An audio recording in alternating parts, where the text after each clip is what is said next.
کشتیاں یوں بھی ڈوب جاتی ہیں، کشتیاں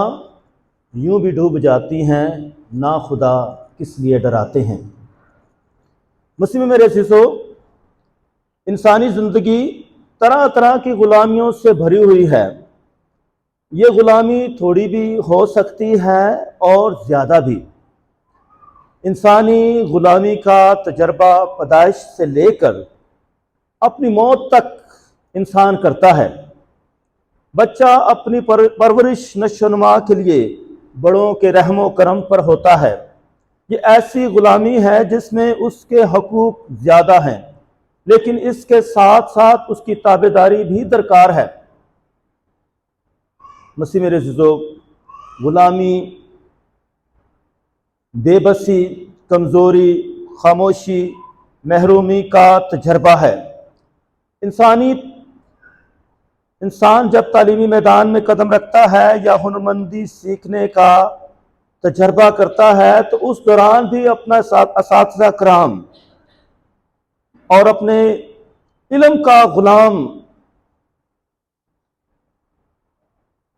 نہیں بنتا تو کامیاب نہیں ہو سکتا ہے۔ اسے تابعداری کرنا بہت ضروری ہے،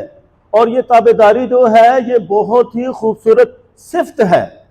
تابعداری ہی میں ہم سیکھتے ہیں۔ یہ تابعداری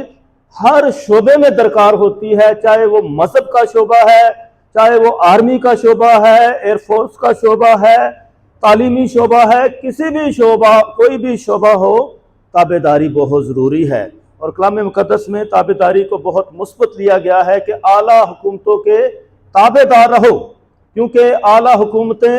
خدا کی طرف سے ہیں، خدا نے انہیں مقرر کیا ہے، اور ہماری یہ تابعداری جو ہے، اوبیڈینس جو ہے،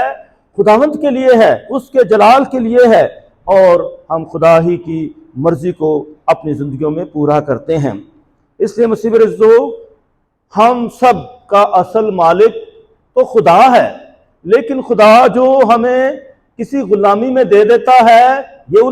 اس کا منصوبہ ہے، لیکن اس کے ساتھ ساتھ وہ ہمیں آزادی بھی دیتا ہے۔ وہ ہمارا اصل مالک ہے، وہ ہمیں آزاد بھی کر سکتا ہے۔ وہ ہمیں سکھاتا ہے کہ کس طریقے سے ہمیں تابعداری کرنی ہے اور ایک دوسرے کا خیال رکھنا ہے، ایک دوسرے کی خدمت کرنا ہے۔ اس لیے مسیح میرے عزیزو، اس تابعداری میں اگر خدمت نہیں ہوتی ہے، اس تابعداری میں اگر کسی کی بھلائی نہیں ہوتی ہے، نیکی نہیں ہوتی ہے، کامیابی اور خوشحالی نہیں ہوتی ہے، تو اس میں خرابی ہے، اس میں کچھ جو ہے گڑبڑ ہے، اس میں کچھ کرپشن ہے، اس میں کچھ ملاوٹ ہے۔ کہ ہم اپنے آپ کو صاف ستھرا رکھیں، اپنی سوچوں کو، اپنے جذبات کو جو ہے سنواریں، تاکہ بھرپور طریقے سے ہماری خدمات جو ہیں گنی جائیں۔ مسیح میرے عزیزو، ہماری ایسی تابعداری اور غلامی جو ہے مثبت ہے، جس میں دوسروں کی بہتری اور کامیابی ہے۔ اور پھر جب انسان کاروبار میں قدم رکھتا ہے تو اس وقت بھی غلامی کے تجربات سے گزرتا ہے، جہاں اسے ملازمت کے قوانین، اداروں کی ساکھ،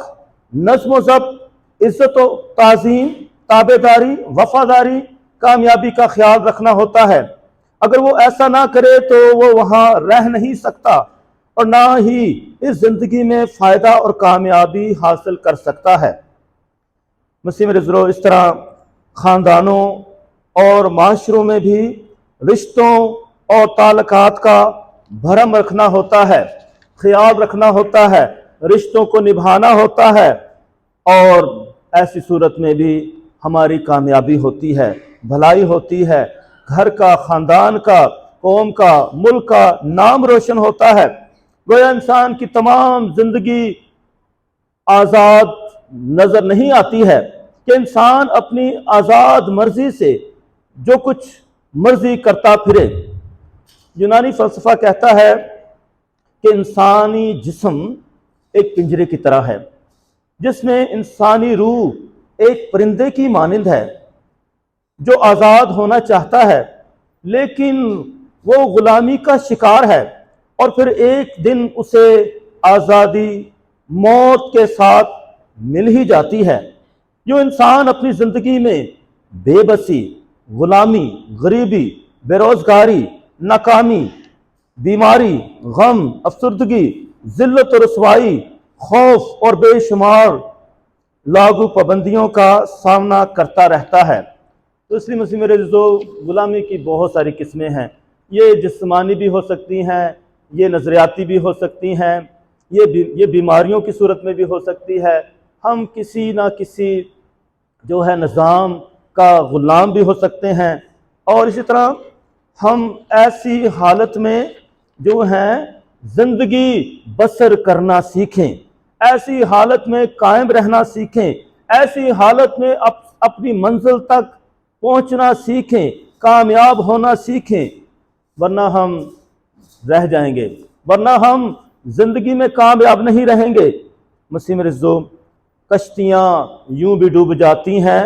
ناخدا کس لیے ڈراتے ہیں؟ اے طاہر لا ہوتی اس رزق سے موت اچھی جس رزق سے آتی ہو پرواز میں کوتاہی۔ آج کلام مقدس ہمیں ایسی ہی کئی غلامیوں کی طرف جو ہے گامزن کرتا ہے، تاکہ ہم ایسی غلامیوں سے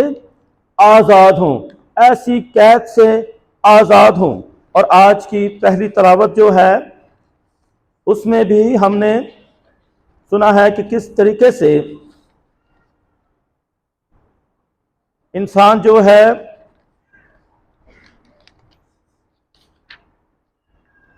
غلامی کا شکار ہے، کیونکہ اموس نبی جو ہے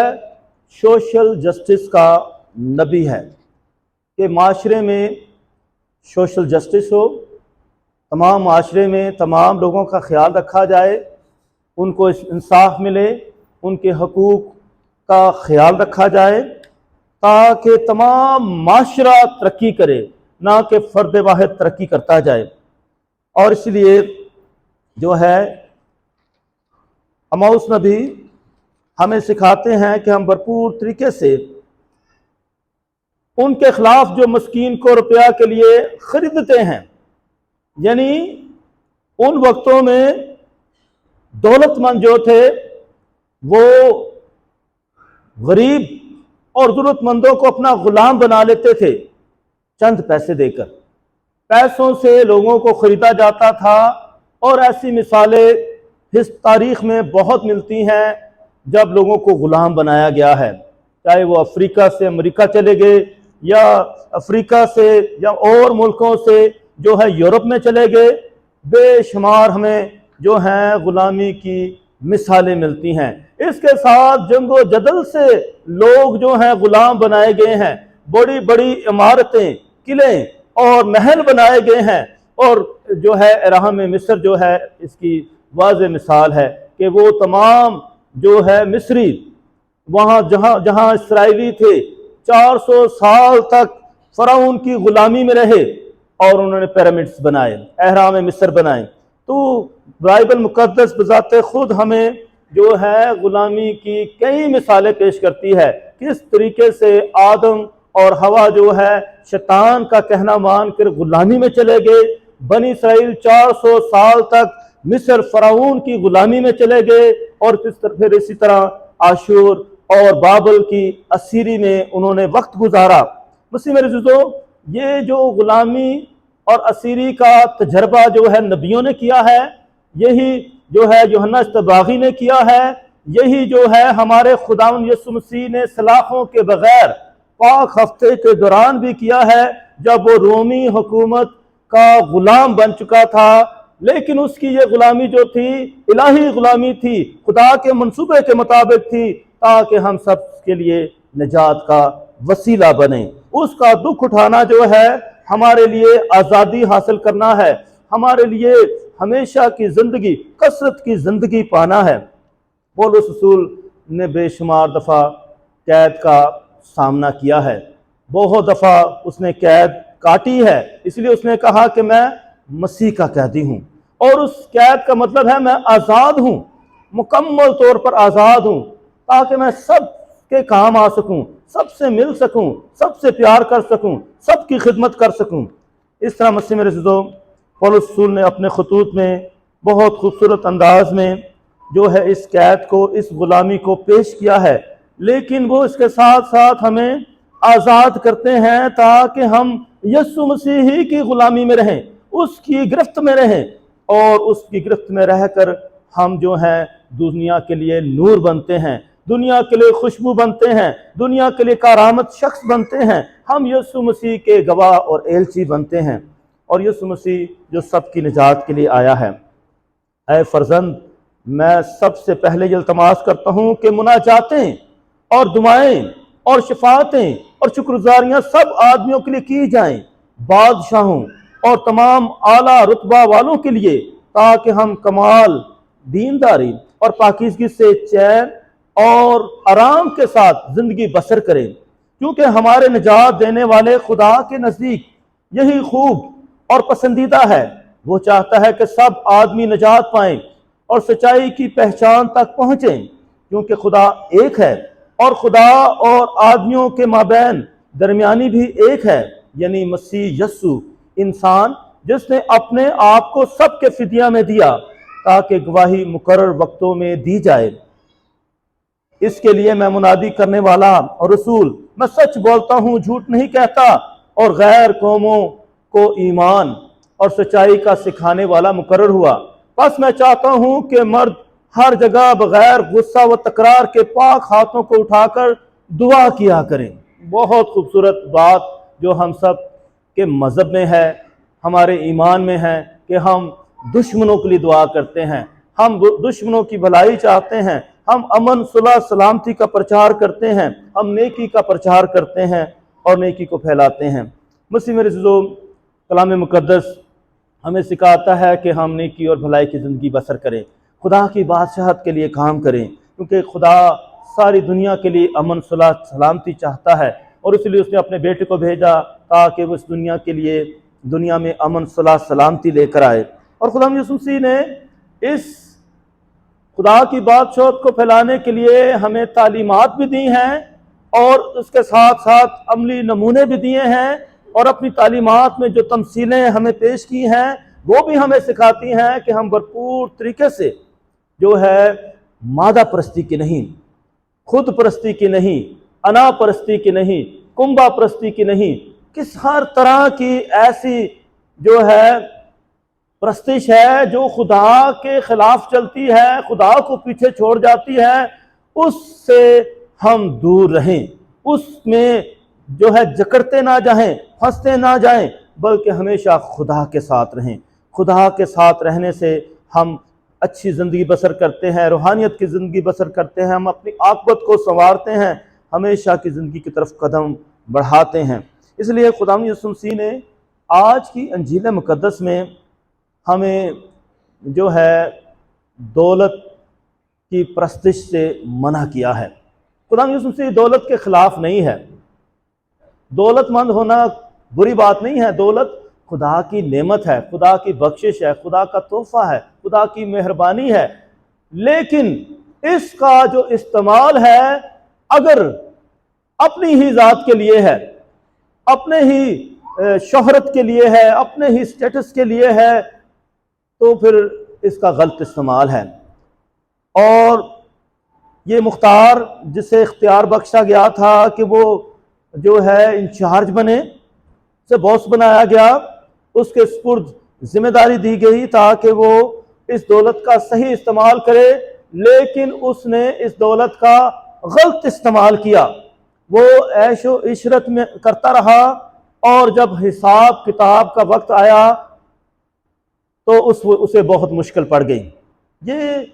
بات ہر شعبے میں ہمیں نظر آتی ہے، اکاؤنٹیبلٹی، حساب کتاب ہوگا۔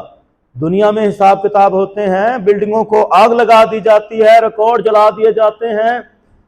کیا کچھ نہیں ہوتا۔ مسیح میرے عزیزو، لیکن مذہب میں جو حساب کتاب ہوگا وہ کتابیں فرشتوں کے پاس ہیں جو لکھتے رہتے ہیں، وہ کتابیں کھولی جائیں گی، وہاں حساب کتاب ہوگا، ہم نے کیا کیا ہے، اس دولت کا کیسے استعمال کیا ہے، ہم نے اس کو کہاں استعمال کیا ہے۔ مسیح میرے عزیزو، یہ مختار جو تھا اس نے بہت ہوشیاری اور چلاکی دکھائی کہ اب میرا حساب کتاب ہونے لگا ہے، بہت ہوشیاری، بہت چلاکی دکھائی، اور اس نے جھوٹ سے سارا پروگرام تیار کر لیا کہ میں اپنا حساب صحیح طریقے سے دے سکوں۔ اور پھر یہ اسے ہم کرپشن کہتے ہیں، اس میں بہت خوبصورت شکل دکھائی گئی ہے کرپشن کی۔ یہ جو ڈاکومنٹیشن بہت زیادہ ہوتی ہے یہ حکومتی اداروں میں بھی، اور اسی طرح بے شمار ہر شعبے میں، چاہے مذہبی شعبہ ہے، ڈاکومنٹیشن ہوتی ہے، حساب کتاب رکھا جاتا ہے، آڈیٹنگ ہوتی ہے، اور اسی طرح مسلم جو ہے وہاں حساب کتاب دینا پڑتا ہے، کیا آمدنی ہے، کیا خرچ ہے، کہاں پیسہ لگایا گیا ہے، کدھر چلا گیا ہے۔ اسی وجہ سے تو مسلم عزیزو جب صحیح کام نہیں ہوتا ہے تو بلڈنگیں گر جاتی ہیں، لوگ مر جاتے ہیں، سڑکیں بار بار توڑی جاتی ہیں، برج بار بار بنائے جاتے ہیں، کیونکہ صحیح طریقے سے نہیں بنائے گئے ہیں، صحیح طریقے سے کام نہیں کیا گیا ہے، نیک نیتی نہیں دکھائی گئی ہے، ایمانداری نہیں دکھائی گئی ہے، اور اس طرح مسلم عزیزو تباہی اور بربادی ہوتی ہے، نقصان ہی نقصان ہوتا ہے۔ اور یہ جو خود مختار ہے اس نے حساب کتاب تیار کر لیا۔ دیکھیں ہم زندگی میں، لوگ زندگی میں کتنی ہوشیاری دکھاتے ہیں۔ آپ زندگی کے شعبے میں دیکھ لیں، دنیا کے شعبے میں دیکھ لیں، لوگ رات دن بہت محنت کرتے ہیں، بہت کم لوگ ہیں جو ایمان میں محنت کرتے ہیں، روحانیت میں محنت کرتے ہیں۔ اس پیرش میں ابھی بہت خوبصورت بات ہے، بلکہ ہمیشہ بات نظر آتی ہے، لوگ نہ صرف مالی طور پر مدد بھی کرتے ہیں، نہ صرف وہ جو ہے مورال بڑھاتے ہیں، اخلاقی طور پر انکریجمنٹ بھی کرتے ہیں، شاباش بھی دیتے ہیں، بلکہ بے شمار لوگ رات دن رضاکارانہ طور پر خدمتیں کرتے رہتے ہیں، اس گھر کو، اس پیرش کو خوبصورت بناتے رہتے ہیں۔ یہ نوجوان صبح شام جو ہے چرچ کو خوبصورت بنا رہے ہیں، کتنا خوبصورت انہوں نے بنایا ہے، اور انہیں شاباش کی ضرورت ہے، انہیں جو ہے انکریجمنٹ کی ضرورت ہے۔ مسلم عزیزو ہم فراخ دلی کے ساتھ ان کی حوصلہ افزائی کیا کریں، انہیں شاباش دیا کریں، والدین بڑے جو ہیں انہیں انکریج کیا کریں تاکہ ایسی خدمتوں میں ہمیشہ سرگرم رہیں، تاکہ جو ہے کلیسیا ترقی کرے۔ مسلم عزیزو اس مختار نے تو بڑی ہوشیاری دکھائی اپنا حساب کتاب کلیئر کرنے کے لیے،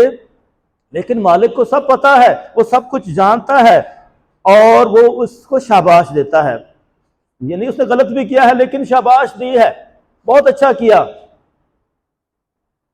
کیونکہ وہ اس کی صلاحیت، اس کی قابلیت کا اعتراف کرتا ہے، اسے شاباش دیتا ہے۔ لیکن دوسری طرف اس نے اس ہوشیاری کو، اس عقل مندی کو، حکمت کو، اس ہنرمندی کو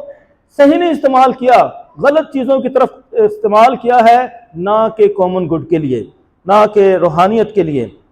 اور مسلم عزیزو یہ ہمارے معاشرے کی عکاسی کرتا ہے تاکہ ہم بھرپور طریقے سیکھیں کس طریقے سے لوگ جو ہیں دنیا میں اتنی ہوشیاری دکھاتے ہیں، جو ہے اتنی چلاکی دکھاتے ہیں، لیکن جب مذہبی باتیں ہوتی ہیں، روحانی باتیں ہوتی ہیں تو ہمارے پاس 100 بہانے ہوتے ہیں، 100 جو ہے بہانے ہوتے ہیں کہ ہمارے پاس ٹائم نہیں ہے، ہم بہت مصروف ہیں، ہمارے رشتہ دار آگے، مہمان آگے، ہمارا یہ کام تھا، تو بے شمار عذر پیش کیے جاتے ہیں۔ مسلم عزیزو کلام ہمیں سکھاتا ہے کہ جو تھوڑے سے تھوڑے میں دیانتدار ہے وہ بہت میں بھی دیانتدار ہے، اور جو تھوڑے میں بد دیانت ہے وہ بہت میں بھی بد دیانت ہے۔ بس اگر تم نراس دولت میں دیانتدار نہ ٹھہرے تو حقیقی دولت تم کو کون سپرد کرے گا، اور اگر تم بیگانے مال میں دیانتدار نہ ٹھہرے تو جو تمہارا اپنا ہے اسے کون تمہیں دے گا۔ کوئی غلام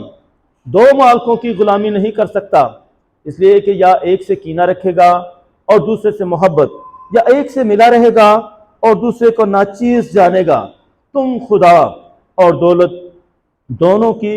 غلامی نہیں کر سکتے۔ مسلم عزیزو جب تک ہم زندہ ہیں ایسی کئی غلامیاں ہماری زندگیوں میں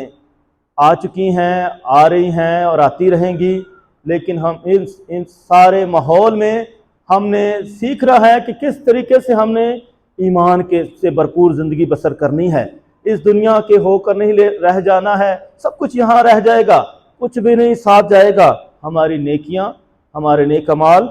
اور ہمارے اچھے خیالات، ہماری اچھی سوچیں جو ہیں ہمارے کام آتی ہیں۔ دنیا ایسی ہی باتوں کو یاد کرتی ہے، ورنہ برے ناموں سے یاد کرتی ہے۔ اس لیے مسلم رضو، ابھی میں کچھ تلخ حقیقتیں آپ کو بتانا چاہتا ہوں۔ بہت دفعہ میں نے اس چیز کا ذکر بھی کیا ہے، لوگ کس طریقے سے مذہب بدلتے ہیں، کس طریقے سے کلیسیائیں بدلتے ہیں، اور جب مذہب کی بات ہوتی ہے تو یہاں بہت ساری ہمیں مثالیں ملتی ہیں۔ لوگوں نے مذہب کیوں بدلا؟ کوئی زبردستی کسی کا مذہب بدل نہیں سکتا ہے، کوئی نہیں بدل سکتا، اور نہ ہی کوئی یہ حق رکھتا ہے کہ کسی کو زبردستی اپنے مذہب میں لے آئے، جب تک کہ کوئی شخص خود نہ جو ہے اپنے آپ کو سپرد کر دے۔ اور ہماری سب سے بڑی جو کمزوری ہے، جو دیکھی جا رہی ہے، سامنے آئی ہے، قرضے کی لعنت سے ہم نکل نہیں پائے ہیں۔ قرضے کی وجہ سے ہم جو ہیں بک جاتے ہیں، ایمان کو بیچ ڈالتے ہیں، شہرت کی خاطر ہم بک جاتے ہیں، مذہب سے انکاری ہو جاتے ہیں۔ اور مسیح میرے عزیزو، ہنگو ہی میں ہمارے ایک مسیح نے اسلام قبول کر لیا، کیونکہ اس کی وجہ قرضہ تھا، قرضے کی وجہ سے اسے مذہب بدلنا پڑا ہے۔ یہ لاچی میں بھی ایک شخص نے جو ہے مسیحی نے اسلام قبول کیا ہے، اس کی وجہ بھی قرضہ ہی ہے۔ مسیح میرے عزیزو، یہ قرضہ جو ہے نا بہت خطرناک ہے۔ یہ جو قرضہ جو ہے صرف یہ انسانوں یہاں تک ہی محدود نہیں ہے، ملک بھی اس کی گرفت میں ہے۔ بہت سارے جو ہیں ترقی پذیر ممالک اور جو ہے غریب ممالک، وہ بڑے بڑے ملکوں کے قرضئی ہیں۔ اسی وجہ سے ہم غریب سے غریب ہوتے جا رہے ہیں، کیونکہ ہمارے اپنے ہی ملک میں جو کروڑ پتی خاندان ہیں وہ امیر سے امیر ہوتے جاتے ہیں، اور اسی وجہ سے ہم غربت کا، ہم جو ہے بے روزگاری کا شکار ہیں۔ ہم کیوں نہیں ترقی کرتے ہیں؟ ہم کیوں نہیں امن، صلح، سلامتی اور خوشحالی کی زندگی بسر کرتے ہیں؟ اور تیسری وجہ یہ ہے کہ ہم خود اپنی غلامی کا جو ہے ذمہ دار ہیں۔ ہم خود جو ہے غلامی کے ذمہ دار ہیں، کیونکہ ہم بہت زیادہ ٹائم ویسٹ کرتے ہیں، اپنے ریسورسز ویسٹ کرتے ہیں، اپنی انرجی ویسٹ کرتے ہیں، اپنے وقت کا صحیح استعمال نہیں کرتے ہیں، اور ہم اس طرح بہت زیادہ خود اپنے پاؤں پر کلہاڑی مارتے رہتے ہیں۔ ہم اپنے آپ کو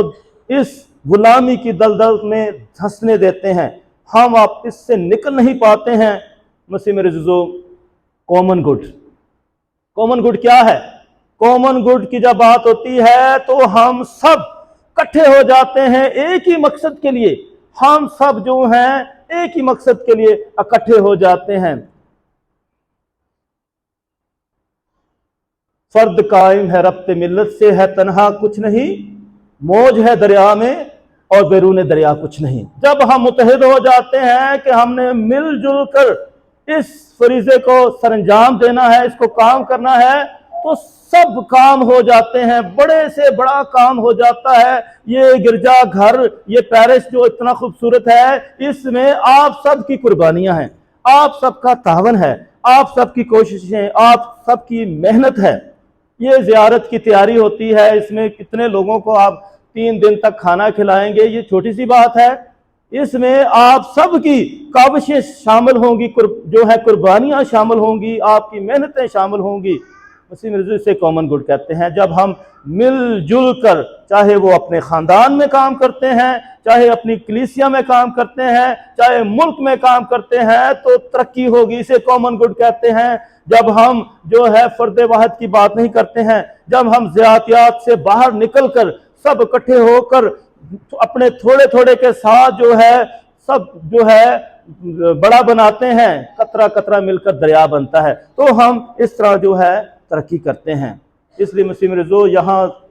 بات آ رہی ہے خود غرضی کی، کیا ہم اپنی خود غرضیوں کو ختم کریں، ہم جو اپنی نفرتوں کو ختم کریں، ہم فراخ دلی کی طرف آئیں۔ اور نیکی کی طرف آئیں، تاکہ بھرپور طریقے سے ترقی کریں، تاکہ بھرپور طریقے سے خوشحالی آئے، تاکہ ہم بھرپور طریقے سے کثرت کی، خوشحالی کی، ایمان اور نجات کی زندگی بسر کریں۔ خدا ہم سب کو ایسا کرنے کی توفیق عنایت فرمائے، آمین۔